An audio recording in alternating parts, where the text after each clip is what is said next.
What's up, guys? It's Dameion, and welcome to hopefully the final part of this Nintendo Direct discussion. Again, if you guys have not checked out the previous parts, 1 and 2, link to that will be in the description below. But as always, I'm not alone in these discussions. I am joined by my 3 friends. We got EnchantedCelebi. Back here with hopefully 90% less echo. Shadster. God of Destruction. TexasManGaming. Howdy, Nintendo fans. Now, there's a good chance we may have Dameion appear through the video, but we don't know for sure. But there's a lot to discuss for the Splatoon 2, even though it's only a 2-minute trailer. We are not only covering the trailer itself, there are some sort of screenshots that came up after the fact that we're going to kind of give our thoughts and opinions on as well. So, and we'll actually be linking in the description below the Japanese Splatoon trailer, where we got all these screenshots from, so you guys can check that out for yourselves. But with that, let's go ahead and get started, shall we? You guys want to start with the screenshots or the trailer first? I'd take it with the trailer. Alright. Yeah, the trailer. Alright, let's do that. And now for something completely different. Oh, and there's audio. Okay, I'm muting that. Hold up. No copyright, please. Well, we can already start off with the fact that they played the sound effects for the Killer Whale special from Splatoon 1. That is definitely the, now, of course, those watching cannot see that, and I actually gotta readjust this. I'm doing live editing. Yay! Live editing. Get that freaking son of a biscuit. Whatever. It's fine. But for those who don't know, have not seen the original trailer, there is a Killer Whale sound. I mean, I guess you probably did hear it because I didn't mute the audio. Yeah. But let's go and talk about that. Do you guys for that little clip? Do you think we're going to have the Killer Whale is going to be returning as a weapon or special weapon? Maybe actually, because they did introduce the Stingray, which is kind of like the Killer Whale, but like it actually can move and go through the walls. So it might not, the Killer Whale might not return, but the use of the sound effect might show off a little bit of a special. It might be. It's gonna be like DLC or something, I guess. Okay. Celebi, TexasMan, what do you guys think? I'm not totally sure. They kept saying that it's gonna be like all new special weapons, all new sub weapons, and everything. So I'm not sure what they're gonna do. Maybe it is DLC, like Shadster suggested. Maybe it's gonna be an update, like they always do, that comes later after the game's release. So we'll just have to wait and see. All right. I feel like at the very least it's gonna be an Easter egg. There'll be something related to it as an Easter egg or a reference to it from Splatoon 1. Okay. I definitely get that. Now, on my screen, I have a pause where we have our character who's actually just starting to walk through Inkopolis, and of course, before we can go into too much further, there's a lot to discuss about just from this little shot right here. And one things that we can definitely know from Splatoon 1 actually is the return of the amiibo box that's over on the left. Yep. And we all kind of saw it coming. Yeah. They had to do something with the amiibos. What gets interesting to me, though, I'm sorry, Celebi, but it's with the in Splatoon 1, that's the amiibo box was like right in the corner of the play area. This one is out in the open, like literally just where everyone can see it. Just a little difference. A little bit of difference is interesting to me. Yeah. Yeah, what is there any other pieces of this actual shot that you guys can pinpoint out of besides the size of the amiibo box that you particularly like or interesting? The big flat screen TV on like the top left side of when you're actually getting to the center of actual stage or whatever, it shows like an inkling with white hair. So that's actually pretty interesting to see that not only will white ink most likely be in the game, but it's actually, there could be a possibility that it could be other ink colors such as black, brown, or red. Because everyone was complaining about how there was only the standard colors and there weren't any white ink, and now they're showing off white ink in the actual games, so it could appear in the actual game in general. That's actually very something that's very interesting to know, because actually if later on in the trailer we'll actually be knowing about this a little more. There actually was noted to be a dark green inkling color as well. Yeah. Which is definitely it definitely seems that they're expanding the color palette out at least a little bit. We don't know exactly how many colors we're going to have access to. Of course, we'll know more about that once Splatoon 2 actually drops, which is I think like a month away, I believe. Yeah, Less than 2 months. All right, so not too far away. We ain't got much more time to wait. Yeah. Now, there's something I just want to backtrack real quick a little bit on the trailer itself. At the very beginning, when we came in, we saw the amiibo box and we saw just basically the England coming in. But what interests me the most is this bus here, which I think is a Krusty Sean's food truck, I believe. Yes. Now, I thought it was a taco truck. You thought it was what? I thought it was a taco truck. I guess taco truck, food truck. I think it might be the same thing. I don't know. It's on food truck. Do you guys believe now? Just looking at it from this particular screenshot, do you guys believe are we going to be able to have any access to that particular bus in any way? Are I know we could talk to Krusty John potentially, but you think we can go inside of it or something like that?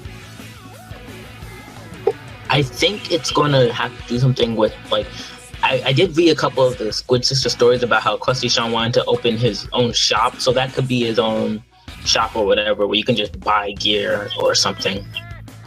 That definitely seems like Krusty Sean, but if I'm not mistaken, Krusty Sean was the one who sold his shoes, correct? Yes. Yeah. Do you believe he's going to just stick with the shoes, or will he expand his inventory out to all types of gear? That's actually pretty hard to tell, because if he switches from shoes, that could be a complete different game changer with that, because there most likely will have to be other stores, not just his shop that sells clothes, shirts, and headgear. Any pointers on that particular buzz or anything, at least from the beginning of the entrance? I had something to say about the food truck. As you can see, there's solar panels on top of it, which really stood out to me. Just to show how the Inklings and everybody are very energy conservative. They're looking to wait for ways to save energy, create energy that's renewable, which is very interesting because kind of the Zapfish and everything powers Ingopolis. And they're trying to find some different ways to power up the city without the Zapfish. Yeah, because that also brings up the point of with the actual Zapfish missing, bring out the entire story of Splatoon 1, where you had to go rescue it, and now they're just switching over to solar panels to now they don't have to go and get the Zapfish or whatever. Of course, it's already been known that we actually have to sit with the Zapfish regardless. But it is definitely nice to see that Inklings are expanding their options out and not relying on just one thing to get things going. They've definitely become more advanced over the last couple of since Splatoon 1. Yeah. I am kind of curious about one thing though. In the very opening shot, we do see these kind of things. I don't know if those were in Splatoon 1. I just thought those looked kind of interesting. What was it? So what did you see? So at the very start, you have 4 seconds. You can see these weird things on a poster. Oh, yeah. Oh, you mean to the right of the Inkling? Yeah. Those were actually decorated around Splatoon a little bit, but it definitely is nothing to know. Actually, GameXplain actually noted this stuff in their analysis. About this, I guess it's promoting a different kind of hairstyles or something like that. What do you guys think? I believe so. Very interesting idea for it. Yeah. It's like so much little details are just crammed in this one little screenshot. It still baffles me. I think it might be like a hair salon or something. Because when Splatoon 2, the first trailer came out, everyone was super hyped about the hair and stuff. So there has to be some type of hair salon or whatever to actually customize your hair. Oh, so you personally believe, Shadster, that it'll be a place where you actually can go inside on each square to get our hair changed? Yeah. Now, there's one more question that I want to ask. Okay. Were there pink inklings in the original Splatoon? Pink inklings? Yeah. I do believe so. Yeah. They might have not been as dark as colored as they are now, but they definitely were there. Okay then. I just saw one in the very first shot. I was like, oh hey, that seems new. Yeah, it's definitely interesting. I could be wrong, and it might not have been, but if they aren't, I mean that's new, and that's adds a +1 more for Splatoon 2. And yeah, with all the new things in the plaza, there definitely seems to be a lot more inklings in the plaza than in Splatoon 1. I think it was like a max of 20 in Splatoon 1, and now with this one it's like a max of like 25 or 30. It feels a lot more lively, yeah. Just on my screenshot alone, from what I can tell, there's at least 17, but of course there's a couple off screen as well. We don't know this is the full extent of the actual lobby anyway, because it might be like an alleyway we can go down. So we firstly don't know if it actually is Spike back in the game. Do we know that yet? He does have like a somewhat childlike thing, but it's not the actual Spike. Because what I was thinking, if Spike is still in the game for some reason, there could essentially be a hidden alleyway where you can go access him, and potentially, because I know Inklings like to hang down back there when you go off when you get done with the matches. Yeah. For whatever reason, they're interesting sitting there leaning against the wall looking at Spike the entire time. I don't get your appeal, but okay. Yeah, I believe that character that Shadster was talking about was the little orange guy that's right to the right of the battle lobby entrance, across from Judd and little baby Judd. Yeah, actually, I went and pulled a little closer screenshot. It's like, and what's going to talk about him a little bit. We know of its ability. I believe he's able to help us to an extent of taking ability like separating into like little stands. I believe, is that how it goes, or am I wrong? Yeah, he takes them and then he holds them onto the actual gear, and you can be able to keep it on the gear, and you can re-roll it, but you can also have a higher chance of getting the same gear back. It's complicated to explain. Do you feel it's more for this particular setup? Is it more efficient than Splatoon 1's RNG based? Definitely, because it does have you have to increase over time instead of actually, going in, just getting RNG, let it do its thing, and then it does absolutely nothing. Now, this is just my personal opinion, and I know it's known out there. There are hackers who hack their gear and make perfect gear. Do you believe this will deter the attention from doing that, seeing as you have a higher chance of getting the actual gear that you actually want? That's the hard thing. See, hackers the game, if it still works and runs off of this, the base RNG to where you have to completely keep rolling, spend hours and days just getting coins just to buy more sea snails and re-roll, then yeah, of course the hackers will come back and say, hey, we can just gear hack again and have that be something. But now if it has it to where you can actually increase your chances of getting something that you actually like and need, then I don't think gear hacking might be as useful. What do you guys think, TexasMan and Celebi? What do you guys have to say about it? From personal experience with the main game that I play, Pokemon, I'm gonna say no. It won't deter the hackers at all. It won't deter them at all. You don't think? Yeah. You mind elaborating a little bit? Give me 1 second. Okay, sorry about that. Well, for example, if you go and look at if you just go and look at any Pokemon live stream, you'll be seeing several hacked Pokemon giveaways. Say the Ash Hat Pikachu, for example, and every other main event Pokemon that's being released. And I just love those guys. Okay, I can definitely see that. I've seen that a lot actually, especially back in especially even now. You ever go on GTS for Pokemon, or you ever play Pokemon in general? If you go on GTS, you can be looking like, let's say, randomly you want to look for a Picky Pack. You just want to look for a level 1 Picky Pack. You don't feel like breeding, and they could be wanting a Mewtwo, Deoxys, and all that other stuff. And I've seen Ash Pikachu we want to ask for. It's like hackers are known for the gaming universe. I mean, we can't avoid them. We can't get away from them. But if I personally think that if with Splatoon 2, the way the RNG is based seems to be altered to an extent, that it can most likely not, if not totally knock them away, at least deter them the more I guess you can say noobish hackers. I guess the ones who are just doing it because why not? If that makes sense. Yeah, I hope less and less people decide to hack with the new RPG, or not the RNG. The new orange. Well, all we can hope for. That's all we can hope for. Yeah.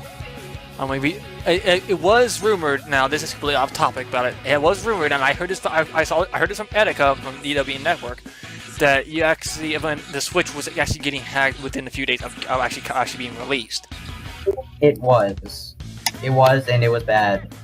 And that's not a good sign for Splatoon 2. If it's able to get hacked, Switch can get hacked that easily, I could just feel Splatoon 2 is going to be full of hackers. If not within the first few months, pretty soon after.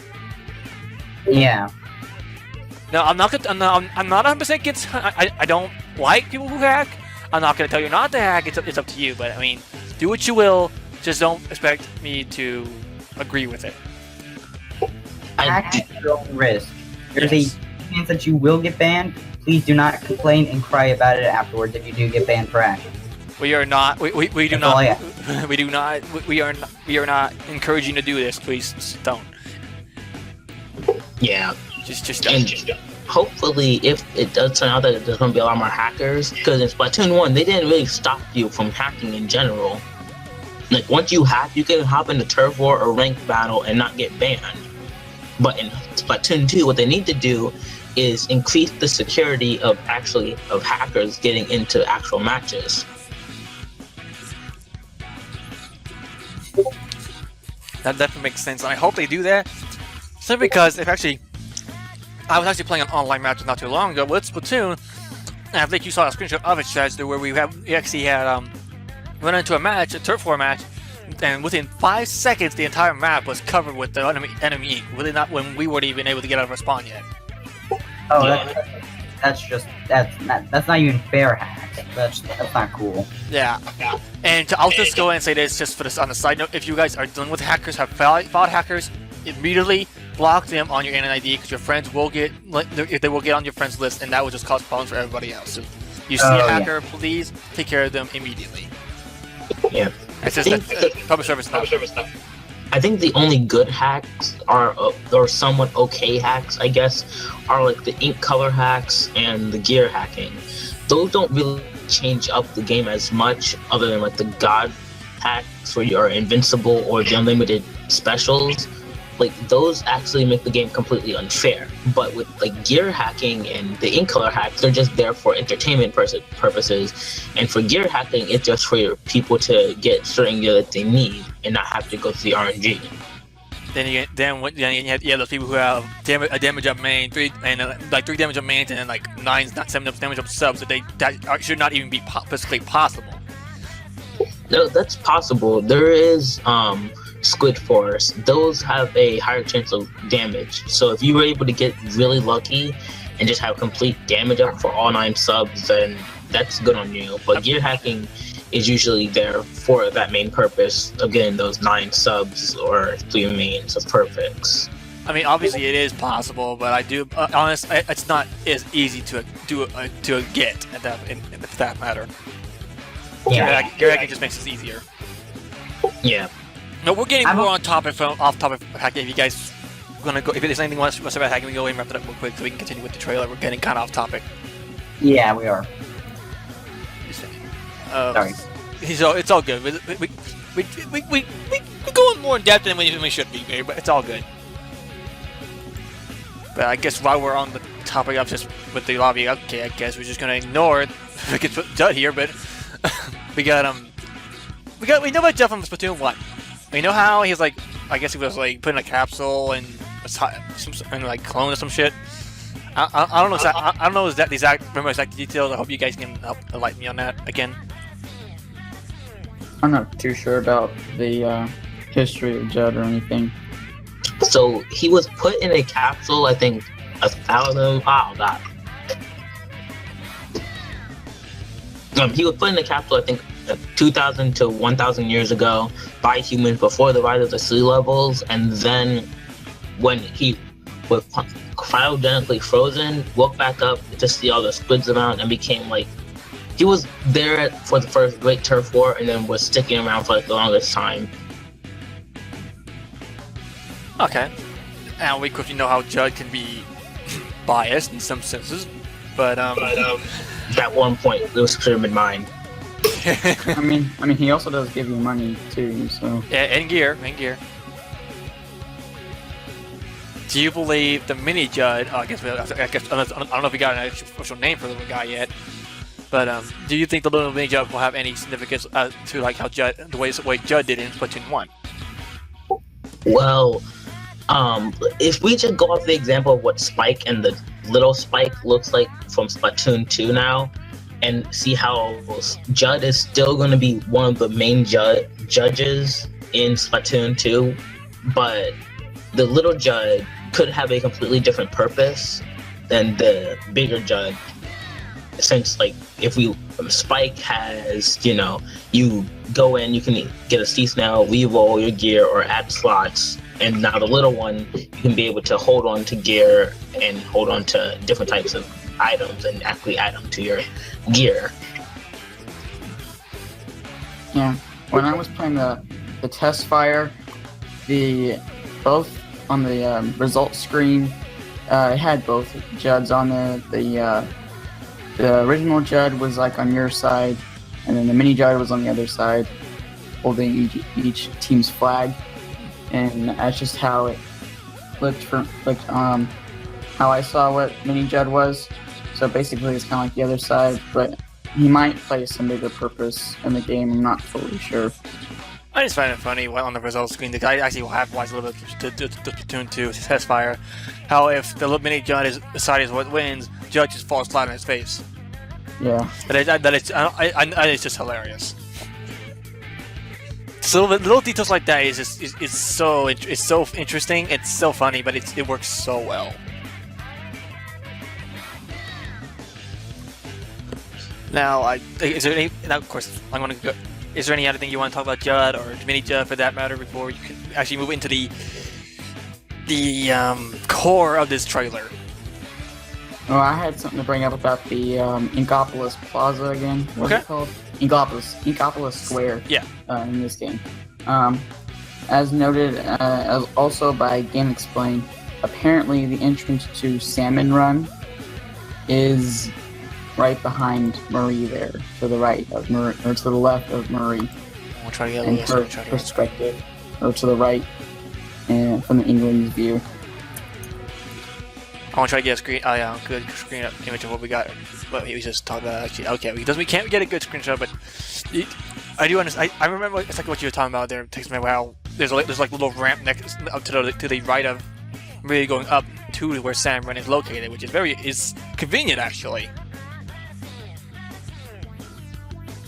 Yeah, so it kind of puts all the battle modes right next to each other, and you get to the battle lobby online right there in the middle, and then to the left of it is just the horde battle of Salmon Run. Now this is something I don't know for sure if anyone else has brought up before in any other discussions, because I don't really watch other discussions, sorry. But now we know that for when you're online, you get the map by hitting X on the controller, you see the map on screen.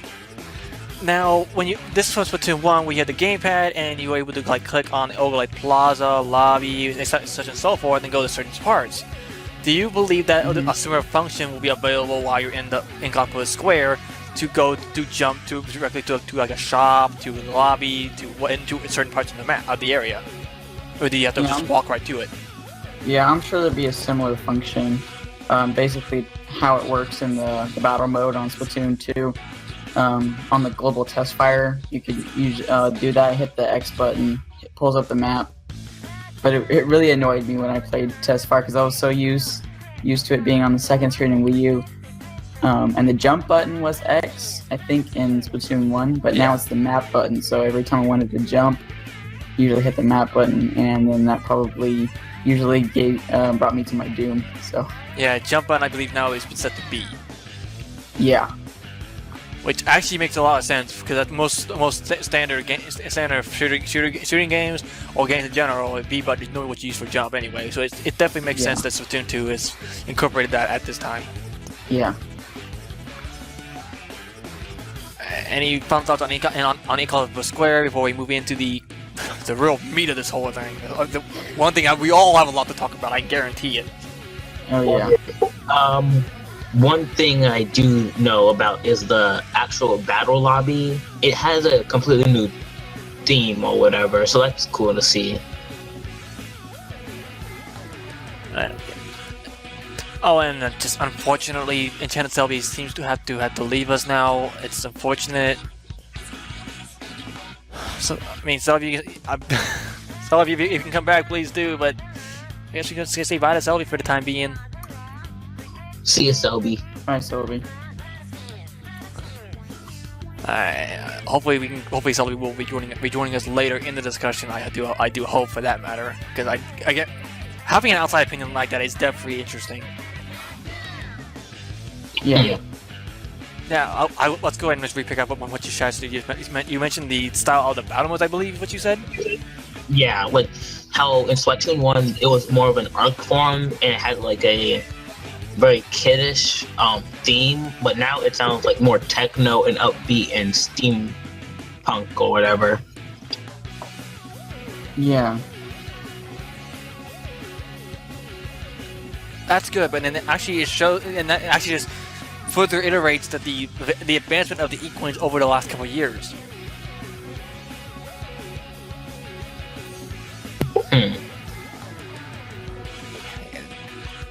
I'm gonna stop hitting around the bush. We're about to go into the first player campaign.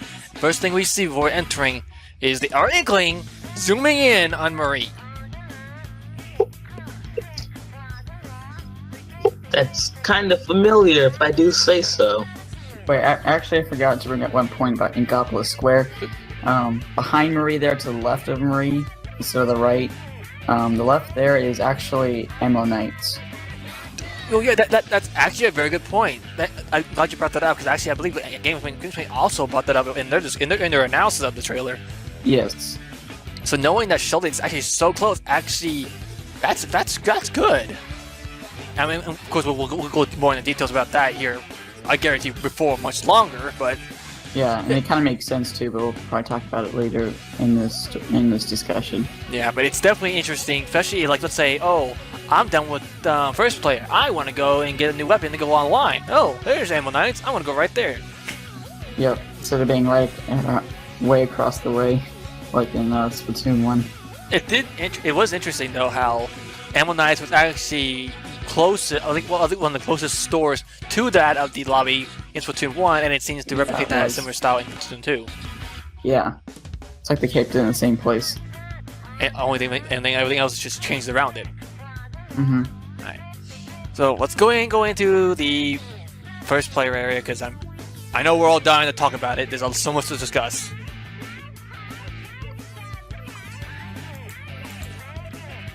And right off the bat, that's just nostalgia for me seeing this. But it looks more open when we first see it. Yeah. And this is just from like, actually, I do also have screenshots. I'm gonna find this one right now. What do you guys think of the aesthetics of just the opening area for the first player? Is it better than you think than the last game? Do you think there's still more they can improve on? It doesn't seem to have, since it completely scrapped the entire idea of Octo Valley from the first game, because in the background there is no like octopus's tentacles or the actual octopus and stone. So it looks pretty neat, and I think they might go in a complete direction it needs to go. I hopefully think that the kettles that they bring back are still where you have to find the levels and unlock them and whatever. That's actually a very good. That is actually a very good point. Kettles is one of the most was one of the most interesting things about Splatoon, that you had to just go. You literally went in and you had to find. You had to find the bases and just literally basically just infiltrate it.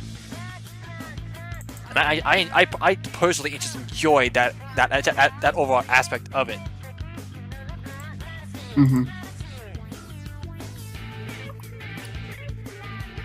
Yeah, it seems like the area where you would go find the levels is right behind Marie there. Because it opens up to like a area where you can walk to. And that seems to be just like Splatoon 1 is where you can go and find the levels. I definitely can relate to that. And actually, if people those watching, you can see on the screen. Actually, we have we collected a different screenshot of a view from the behind the Inkling, looking over the entire area and giving us a little bit more detail as far as what we can see before actually going into the nitty-gritty of the actual one-player area, which of course we cannot see right now as far as the map is concerned. Now, go ahead. Go ahead. Sorry. Okay. I noticed just now something as I'm looking at the direct right now. I look at Marie. It's very interesting. It looks like maybe an Easter egg, but her kimono has the Triforce pattern on it. That is actually very interesting. I personally saw. I mean, I think we all saw the pattern on it. We just didn't expect. If there's actually a reference to actual Zelda, that'd be sneaky of you, Nintendo. That'd be very, very sneaky. Yep.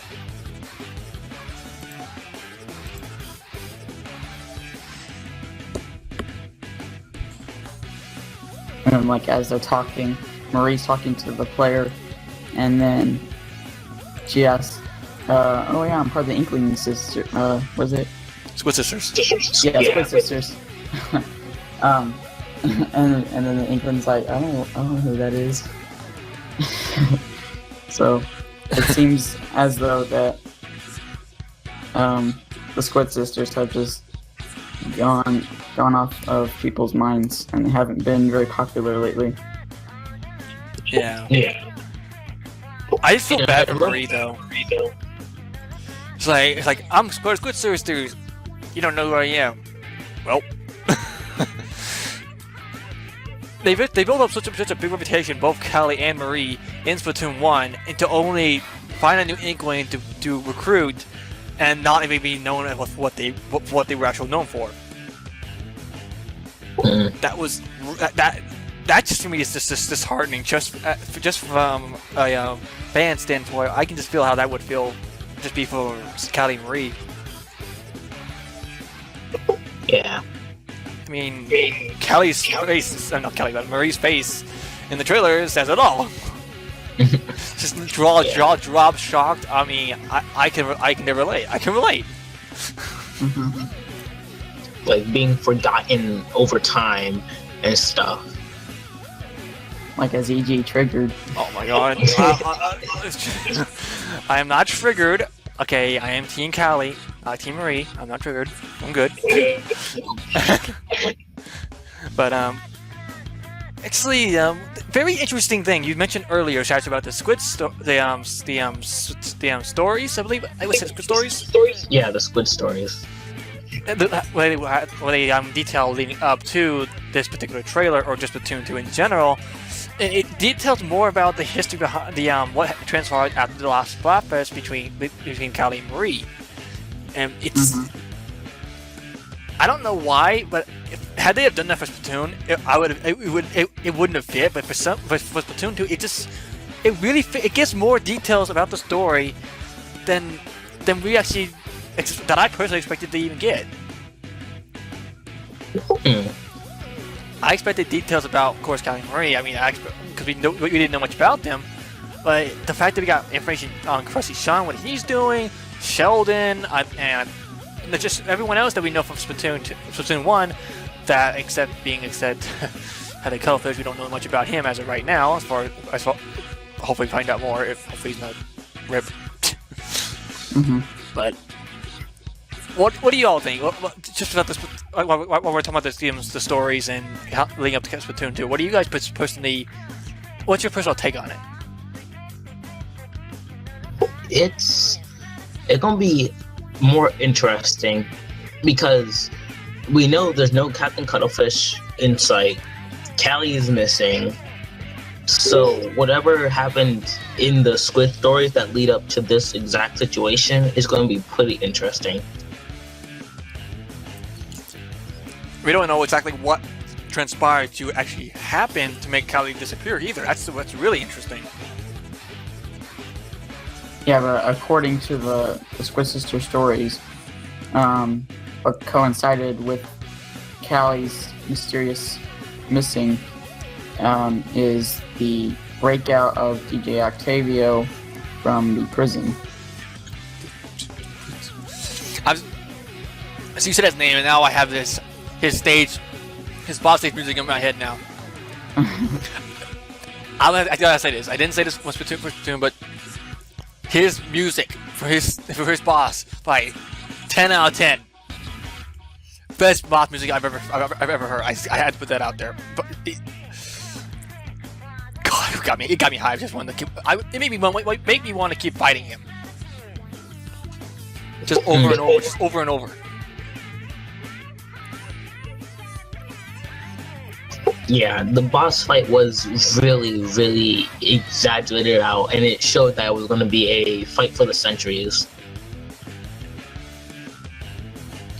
My personal take on that though is like I had some issues fighting DJ Octavio on my own personal off-screen playthrough of Splatoon, but of course after playing a little longer, I got used to him.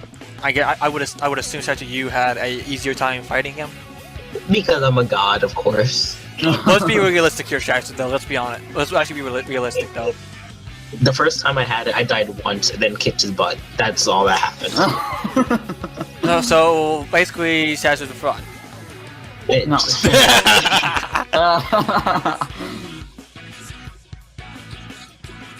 But yeah, I did learn to adapt towards his tactics, and since it repeated every single time you fought him, it was easier to recognize his skills. And actually, we're gonna cut off for a second. Celebi has returned to us in this discussion.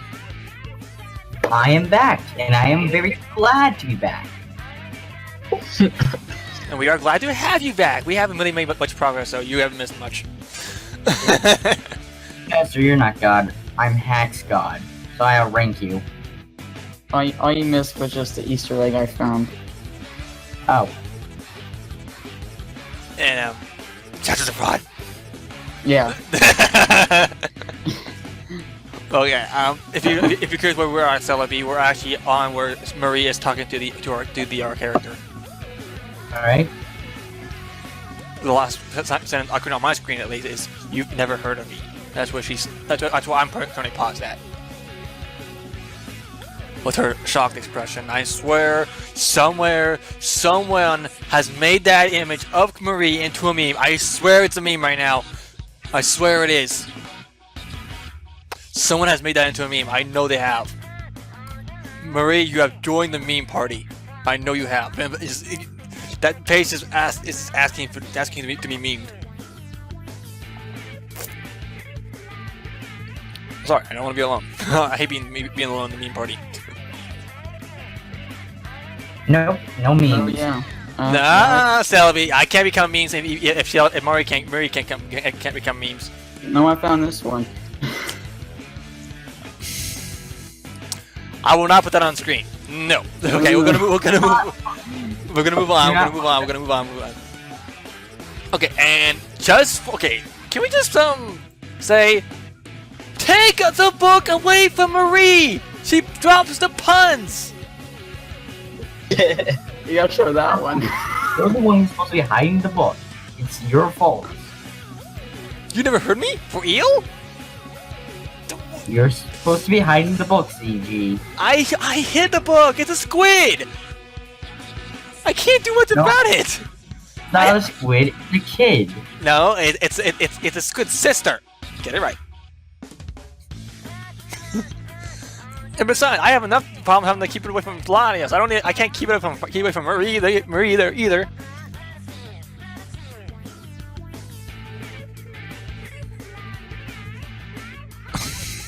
Alright, we're gonna move on to the gameplay of Oh the- yes, the first Single player gameplay. Oh my lord, have mercy. Here comes the fun. So you know how I said Call of Duty at the end of the last part? Yes, and I'm still questioning why. So please enlighten us. So the first shot of the first weapon you see of Splatoon 2's multiplayer comes from Call of Duty Black Ops 2 and I think Advanced Warfare, and I think Call of Duty Ghosts as well. That is a submachine gun, and it is a really good one. Yeah, I wouldn't say it's one of my top 3 submachine guns, but yeah, just to see how they're incorporating stuff from Call of Duty, which, mind you, Splatoon 1 was considered the kids' version of Call of Duty, and it was more meant for kids, where it doesn't have the blood, the actual killing, and the goal of the game is not to kill. Mhm. So to see they're adding Call of Duty stuff into Splatoon 2 shows that there might be some more connections toward Call of Duty 2 or Call of Duty as well. That's very interesting to note, because actually, being as it was a friendly version of Call of Duty in Splatoon 1, it only makes sense that they would just increase that essence of Call of Duty in Splatoon 2. And I actually personally, I like the new weapon. If that's a new hero shot, I'm all for it. Hook me up, That's pretty cool. Ammonites, hook me up. Yeah. But remember, you didn't get the hero shot from the actual game. You have to buy the amiibos for it. So if it does turn out that it acts the same way, you will have to go out and get the amiibos for it. That's interesting. That is true. I mean, I have the amiibos from the original Splatoon here. Besides Kali Marie, I'm planning to get the ones for Splatoon 2. So you can bet I'm going to get that. those shoes the hero's wearing looks pretty cool too. Oh yeah, I think it has something to do with like the rails. oh yeah, the ink rails. That is a very big part of this trailer. That oh. I would like to point out real quick is that if you look at the design of those shoes, and I just want to point out, it looks a lot like the shoes from a Sonic Adventure 2. I can see it. Sonic Adventure series. Yeah, I believe they're also shock absorbing too. They look like they are. Which probably is what allows them to do that. Go on those grind rails, which. Just a note, grind rails, Splatoon 2, hype! Yeah. Oh, and while we're looking at the somewhat Sonic Adventure 2 rails or whatever, if you look in the background, you can see that it looks to be like not like an actual kettle, but it being a more high-tech kettle. So within Splatoon 1, it was the holographic chambers for the Octowings, and now it looks more high-tech and with the hexagonal shape or whatever.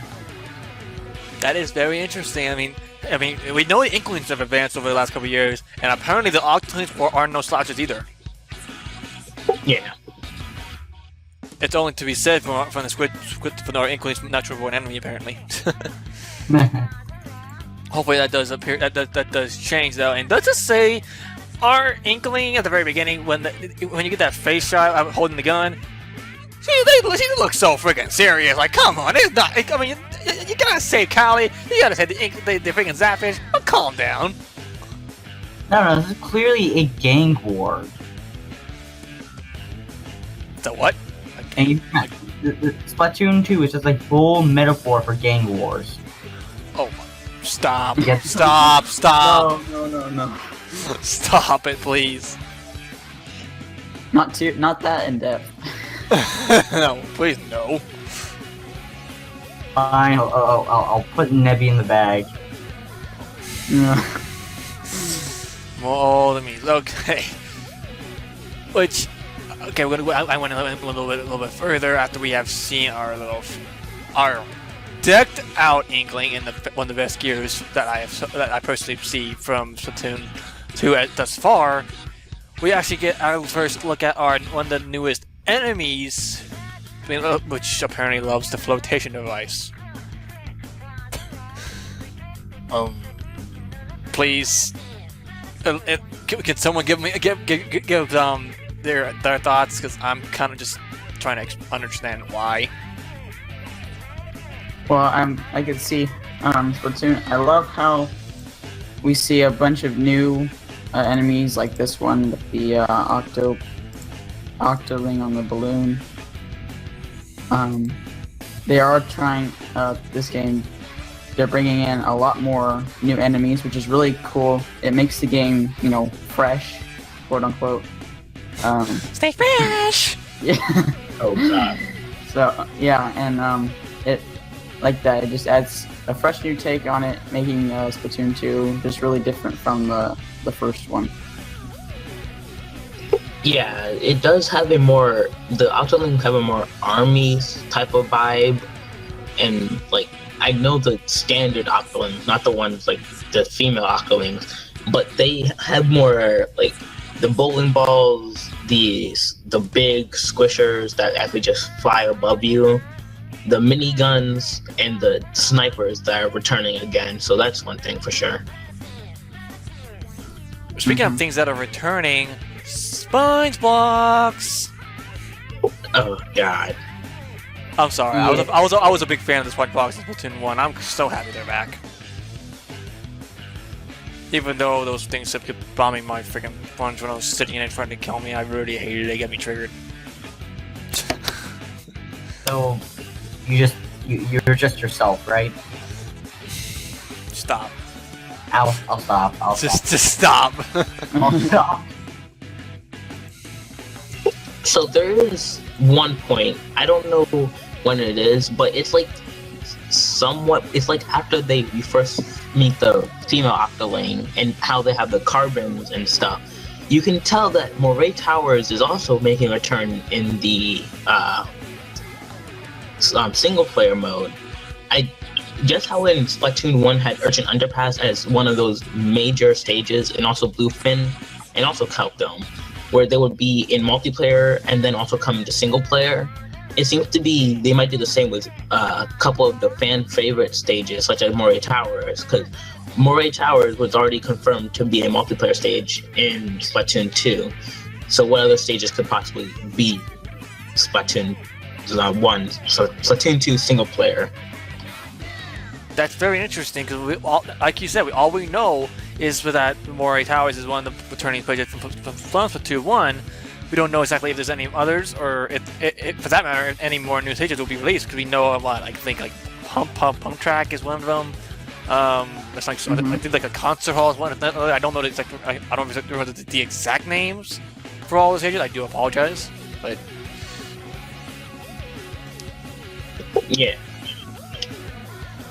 May I mention something quickly about the Octarians? by all means, go right ahead. Alright, well, as I was rewatching this over and over, I noticed something very interesting about these. They have internal ink storage. If you noticed, all their weapons are shot from their mouth. I'm watching this in a slow motion, so you guys know. I'm not watching it at full speed. Okay, let's see if we They can are get using their mouths. They're shooting the ink from their mouths. Yeah, I noticed that from the... What's that weapon? The Splatling type Oh yeah. Gatling gun, Octarian. And let's just note, bombs out of your mouth is disgusting. Oh god, that's the most disgusting thing I've ever seen. Well, one of the most disgusting things I've ever seen in a video game. I'm just gonna put it as a different note.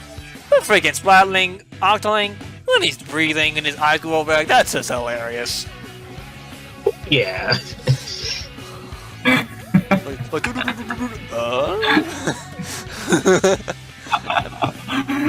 Those small little things are so. The small details. They're so interesting. They feel right, and I like it. It's like, and just because I mean, I like him though. He's rocking those shades. What is he? The Michael Jackson of the Octolings now? No. The Squidinator.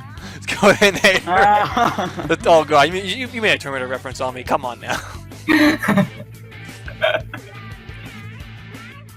You just literally made a Terminator reference, and I am triggered. Dang. Alright, and I do have an image of the rolling back eyes, Octoling.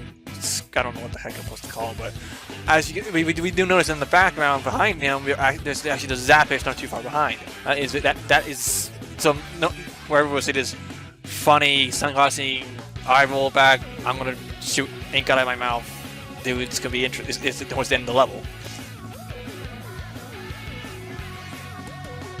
Yeah, he does seem more as a top-ranking official.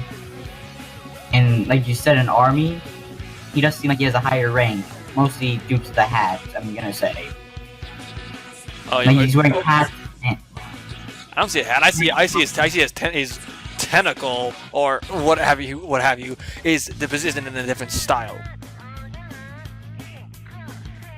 Yeah, that is true too. I mean, he has to comb that one tentacle very delicately.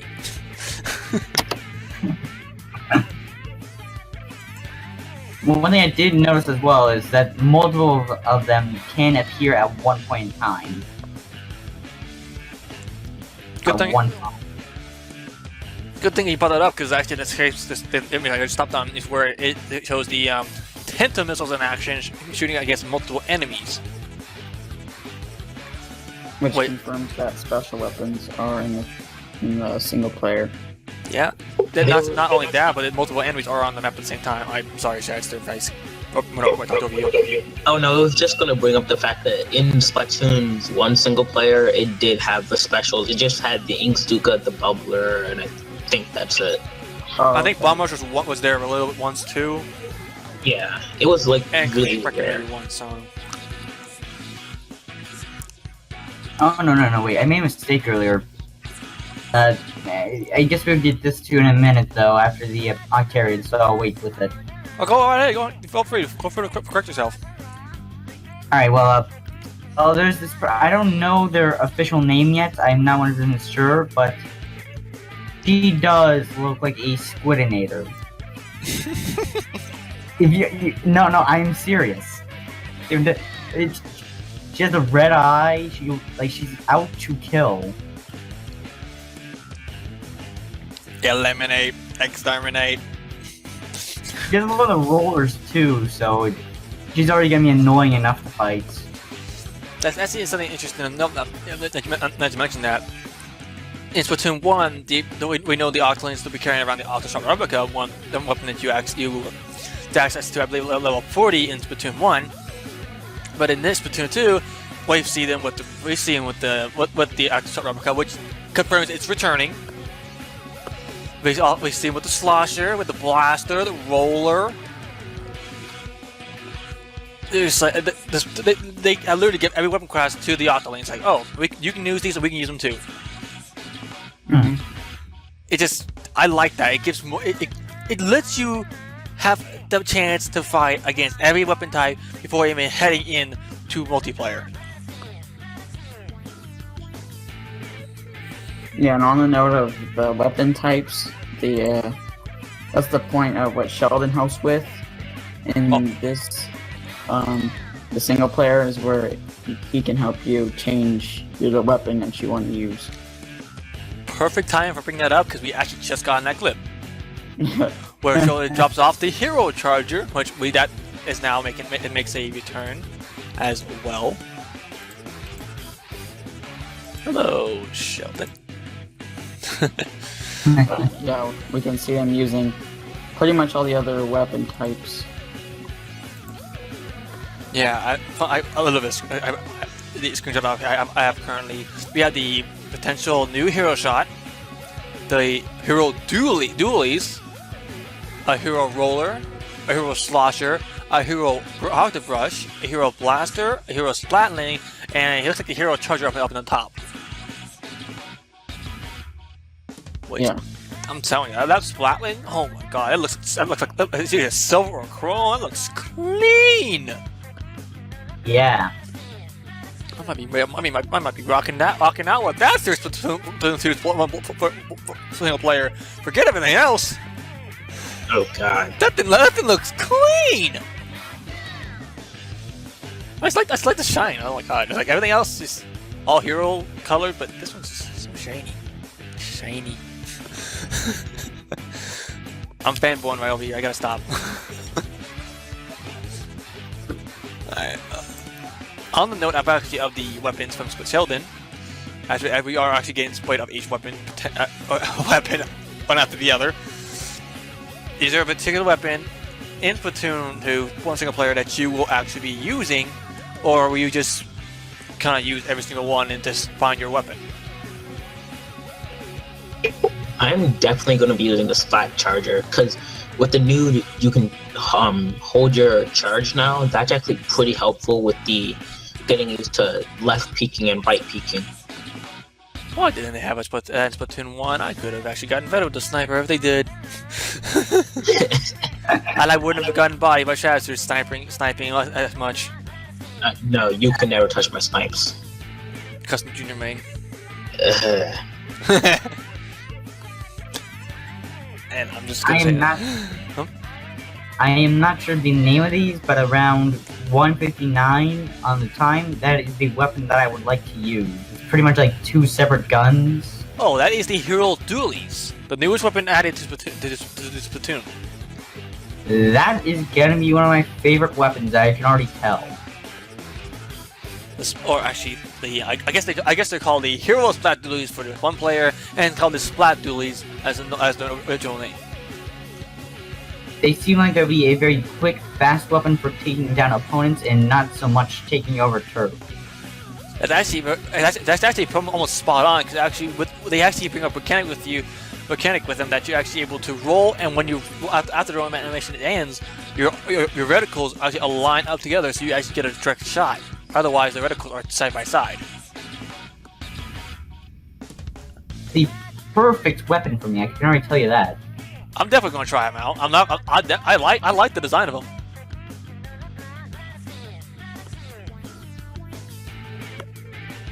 I definitely very hyped to be able to try out the splat dualies, or just all the weapons actually in general. But I'm telling you that splatling. I'm telling you, it's called my name. But literally, okay. Does anyone have anything else to mention about the weapons that we have been shown thus far? Anyone at all? The splat. Okay, Go ahead. not all at once.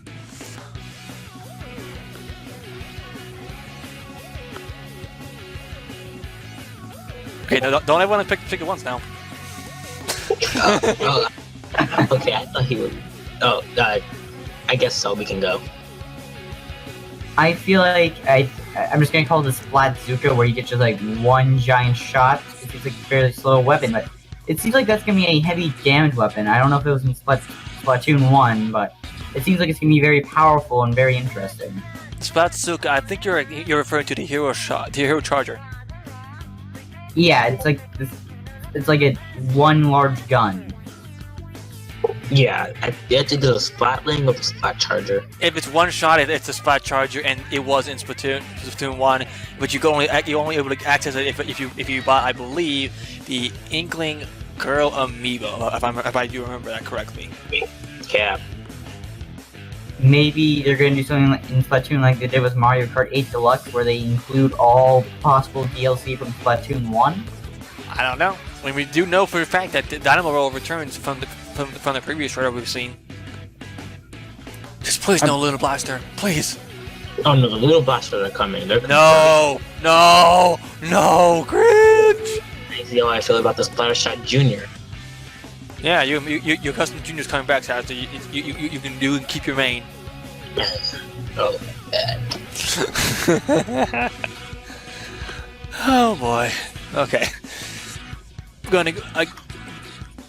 You have anything you wanted to say, Shadster? I know you were trying to say something at the same time Celebi was. Oh, I don't. By the looks of it, hopefully the slosher and I want to say blaster will have new technique, just like the splat charger, where it has like the hold your shot for 2 seconds or whatever. Like, hopefully the slosher will have.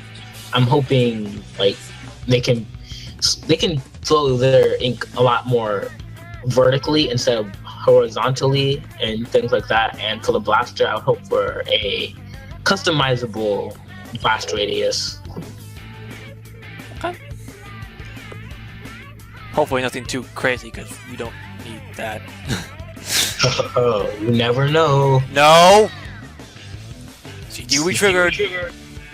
Oh god. Texas Man, do you have anything you want to mention? About the weapons? Yes. Well, I'm glad. I know in Splatoon 1 they started out with just a few of the classes, but I remember they added later like the Slosher and the Splatling later on, and I'm glad they really expanded the weapon choices. Is there a So particular... I'm really glad to see that come back in Splatoon 2. I mean, of course, that'd be pretty much be obvious. But yeah, I'm really excited to try out some more weapons, and yep. Is there a particular weapon that you believe you're favoring towards out of all of them that's been showcased thus far? Well, you want to know my favorite weapon from Splatoon 1? It's the NZAP 85. Okay. And I really like that weapon. Which is interesting to know, because we have not seen an NZAP revealed thus far. Not yet, but if there isn't, then that'll give me some.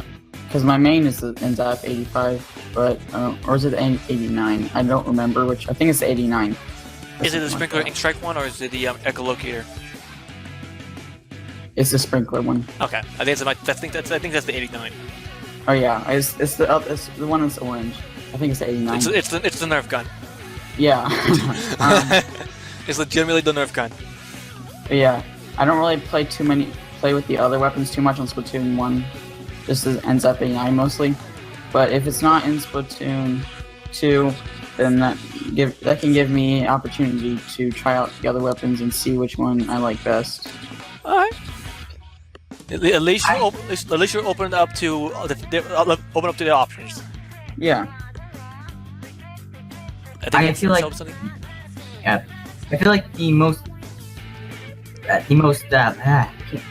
the best weapons will be coming back. The most used weapons will be coming back.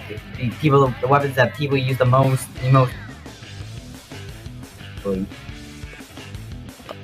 I can definitely see that. There's a lot of there's a very selected few weapons in Splatoon that was favored highly over others. Some of which that I really hate fighting against. Luna Blaster, baby! Is not coming back. I will try to find a way to get rid of that out of the data. You don't like the blaster ones, EG? I hate little blasters to a T. Almost as much as I hate Admirals. I hate snipers to a T. Yeah, so you hate Shadster. Shadster, I hate you. No response. Okay. Oh my god. Oh. Before it gets way any more awkward than it already is, let's go and move on to the next shot we have of our protagonist going on the ink rails. And I have her literally shooting a gun, her legs spread wide open. That does not look right. That does not look right at all. That must be painful to do a split in the air like that. Right, CG. Huh? You're the one not making it not look right. I'm just no, that's Nintendo. They put this image out there, not me. I hit pause, that's where it stopped. We're not talking about this. We're on Inkwells. Censored. Yeah, I should definitely put a censor bar over this right now. Alright. Okay, Inkwells. What do you guys think? What do you guys like them, hate them? Wish they would never came? Glad they're here? What do you got? Hype. Hype, is all you gotta say? Yeah, I like how I think theorized by Game Explained 2 that they might be replacing the old ones from the single player in Splatoon 1 that you use to travel around to the different areas. Like that. We saw it in a Moray Tower shot with some trailer. But as we saw in this direct, we saw Moray Towers, but this time it had ink rails, or the grind rails. So, I was wondering if that might be replacing the old ones where you have to ink it first and then go on, and then swim through it, whereas this you're just jumping right on top of it. Yeah. Yeah, one thing about the ink rails and the grind rails is now with the grind rails, you can actually attack while on them.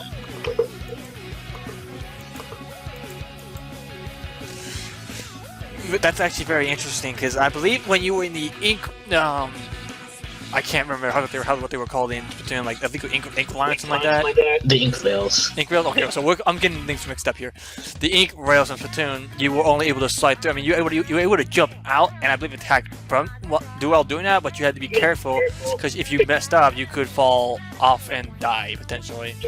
Yeah, the longer you hold the X, the higher you jumped, and the more attacks you could do or whatever. But I believe with the ink rails, there was a chance that if someone had inked the other color, you'd probably die. We don't know that for sure though, because they took him out of the Splatoon 2 before we could confirm this. Something also interesting to know is on Moray Tower specifically, and this is definitely apparent in other stages as well, from what Game Explained has showed us, there are multiple Zapfish to be collected. Well, going way back to about the solar panel stuff from like the first part, where would the Zapfish come into this? Because it already looks like they're coming up with different ways to get electricity or whatever. So with Zapfish, what would their point be?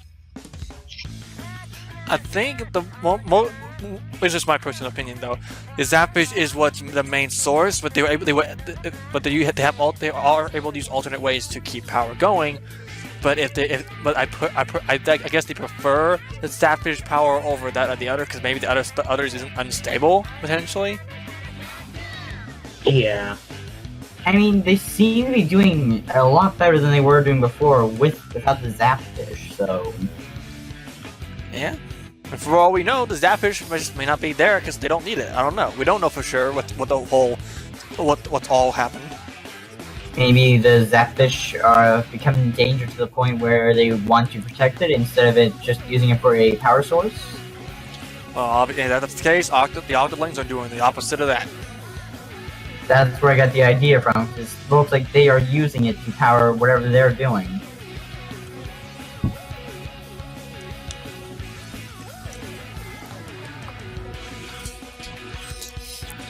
Another thing I know is what you mentioned about the grind rails. I'm gonna get this right one way or another. The grind rails in Moray Towers. It seems like not only that, there's like maybe one or two in there, but it's just lined. Literally, the floor is lined up with the snipers that Shadster, I believe, loves so much. Yeah, let's go. I can at least see two or three on the screen currently. Well, let's just add me in there, then we get an entire triple squad. Yeah. You're going to try squad? You're going to try squad versus a quad? You're dead. With my sniping skills. Yeah, your sniping skills with your custom junior. Oh yeah. Okay. I'm gonna take every opportunity to get you on that, Shadster. You know it. It's not even a sniper bullet. Okay. Alright, enough about that. Let's talk a little bit about the multiple zappers that we do see in Moray Towers, and this is portrayed in other stages. What do you think about the concept, having multiple zapfish to collect? Is that a good idea, bad idea? Do you prefer they did this in Splatoon 1 as well, or what? Good for completionists, maybe? I don't know. Look, actually, on that note, you brought up a completionist. Something that was actually showcased by what was it? By Game Explain, was a screenshot of the overall area for in one of the maps, showcasing the life bar, the Stuck Skulls that are returning, the power eggs, and a mystery item that you can collect in each stage, or at least in this particular stage where the screenshot is from. What do y'all's takes on that? Do you guys have an idea what this mystery item could be? It's in a shape similar to like a lightning bolt, but not a lightning bolt. I think that makes a lot of sense. Well, it could be the Zapfish, not the Great Zapfish, because they are trapped inside something somewhat of a light bulb, but it's not an actual light bulb. So you believe if a certain stage has multiple Zapfish to collect, that will fill up, will like be full once you collected all the Zapfish from that area? Yeah, and then it could unlock, like, that could be where the Sheldon's weapons come from, where you get the Zapfish and then you unlock the weapons and try them out. That could be a possibility. I did not think about that. That's a very good point. We don't know exactly what all that little piece is, but it definitely has a role in the first player. And for all we know, it could be I don't know, a piece of something from Callie. For all we know, that gives a little detail on Callie. What happened with her? Yeah. Well, with the Sunken Scroll, they could be able to fill that stuff in, because I would love to get more lore on, like, things about the culture, what happened over the 2 years to the actual culture of the Inkopolis, and why did Callie and Marie just suddenly fade out of existence. Yeah. And actually, one thing I did not bring up earlier, which I'm just kind of salty I didn't, but it's about Inkopolis Plaza and Inkopolis Square. We know Inkopolis Square is the new hip-hop place for all Inklings around the area. But, as it is mentioned in the Squid Stories, Marie and Callie came from that area to the new area to be able, at least Marie did, to recruit a new member for the Squid Speak platoon. Do you believe by any chance, if it's not in the game originally, it could be for potential DLC, that we could be able to travel back to Inkopolis Plaza by any chance? Yeah.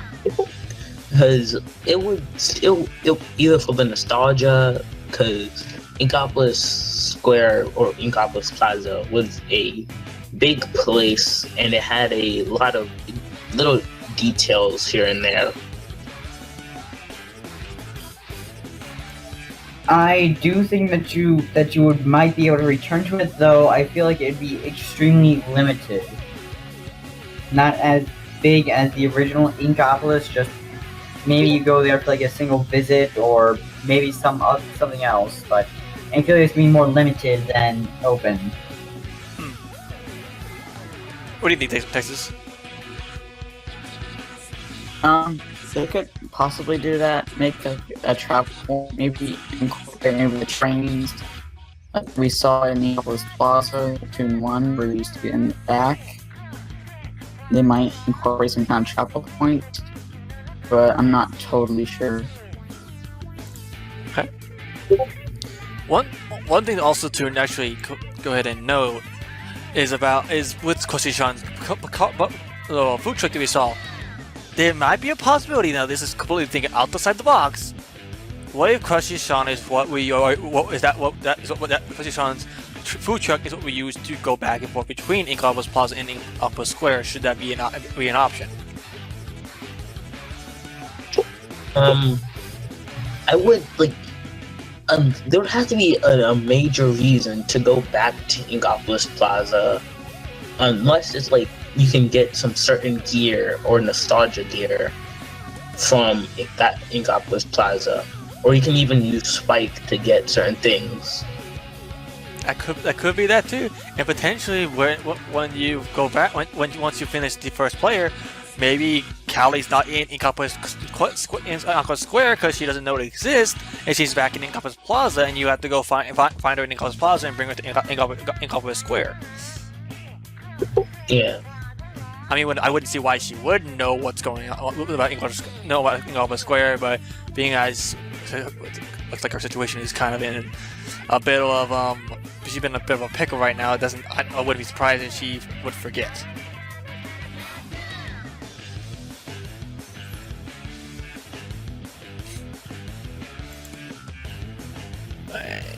Kind of weird though. It's like you went on this whole single player mission to try to find Callie, but she ended up just being back in Inkopolis Plaza the whole time. Yeah, that would just make everyone just mad. Like we went through all this to find you, and here you are in the first game's location. Oh, and it does appear as though Celebi must leave us once again. Not leaving you, Shadster is. This is Shadster. Shadster, god dang it, Shadster! Yeah. I saw bye from Celebi. I'm like, oh gosh, Celebi's leaving us. So okay, it's Shadster who's leaving us. Yeah. Well, the last thing I wanted to talk about, the last boss thing at the end of the trailer. It looks to be it might be the first boss of the game because that's what they did with Splatoon 1. So that could be interesting because he might have two phases because he had the first part where his eyes were closed and then the second part where his eyes were open. Out of all the things that we know about Splatoon 2's trailers so far that is considered boss worthy, it's not those bread looking things. It's this guy on a freaking unicycle. Come on now. Oh my god, that guy. That is some kind of party mode final boss thing, I swear. That is freaking hilarious. And the song that comes along with him. Just, oh my god. Yeah. It's so funny to like, see him just riding on the unicycle. It's so funny and so random. It just works though. So I'll see you guys later. Enjoy the rest of your direct. Alright, Shadster, bye. Yeah, Chad.